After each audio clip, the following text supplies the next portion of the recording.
बाबूजी, हमारे भाई की शादी में जरूर आना। खुशी से चहकती लाडो शादी का कार्ड मुझे देते हुए कह रही थी। जरूर आऊँगा लाडो, तुम्हारे यहाँ ना आऊँ ऐसा कैसे हो सकता है, मैं भी उसे दिलासा देते हुए बोला था। लाडो के माँ बाप उसी समय गुजर गए थे जब वह मुश्किल से 15 साल की रही होगी। उसकी गोद में 1.5 साल का छोटा भाई और साथ में 5 साल की बहन रानी थी। आज इस बात को कई साल हो गए हैं। 1.5 साल का वह छोटा भाई आज बहुत खूबसूरत नौजवान है जिसकी शादी लाडो करा रही है।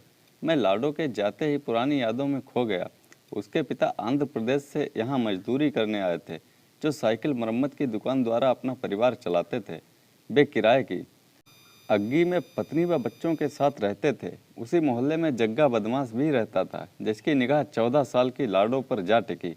सांवले रंग की लाडो तब भी भरे बदन वाली दिखती थी। एक दिन जग्गा ने मौका पाकर लाडो को रौंद डाला। कली फूल बनने से पहले ही मसल दी गई थी। जग्गा की इस करनी से लाडो का सीधा साधा बाप इतना गुस्साया कि उसने सो रहे जग्गा की कुदाल से काटकर हत्या कर दी। खून के केस में लाडो का बाप जेल चला गया और माँ दाई का काम करके अपने बच्चे पालने लगी।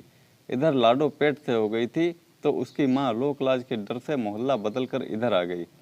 फिर तो सरकारी अस्पताल में बच्चे का जन्म और उसकी मौत। लाडो की माँ द्वारा इस तनाव को झेल ना पाना और अचानक मर जाना, सब एक साथ हुआ। एक चैरिटेबल स्कूल में दाई की ज़रूरत थी, सो लाडो को रख लिया गया।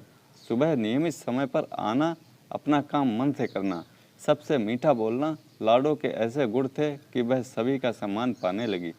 आज इस बात को तकरीबन 25 साल से ज़्यादा हो गए हैं। अब लाडो एक अधेड़ औरत है। क्यों लाडो, इन सब झमेलों के बीच तुम अपनी शादी भूल गई? मैंने मजाक में पूछा था। भूली कहाँ सर, शादी के बाद भी तो बच्चे ही होते ना। सो 2 बच्चे मेरी गोद में हैं। मैंने जन्म नहीं दिया है तो क्या हुआ, अपना दूध पिलाकर पाला तो है। लाडो का यह जवाब मुझे अंदर तक हिला गया। तुमने दूध पिलाया है? मेरे मुंह से निकल गया। हाँ साहब, मैं उस जग्गा बदमाश के चलते बदनाम हो गई थी। कौन शादी करता मुझसे? बच्चा पैदा करने के चलते मैंने एक बार अपने भाई को मजाक में दूध पिलाया था। वह चुप हो गया और मुझे मज़ा आया। फिर तो मैंने 2 साल तक उसे दूध पिलाया। यह सुनकर मैं चुप हो गया। क्या सोचने लगे बाबूजी? यही कि तुम्हारी जितनी तारीफ करूं कम है, मेरे मुंह से निकला। लाडो के दोनों भाई बहनों का स्कूल में दाखिला मैंने ही कराया था। वहीं वे दोनों 12वीं जमात में फर्स्ट डिवीज़न में पास कर चुके थे। बहन जहां नर्स की ट्रेनिंग लेकर सरकारी अस्पताल में नर्स थी, वहीं भाई ने बीकॉम किया और बैंक में क्लर्क हो गया था।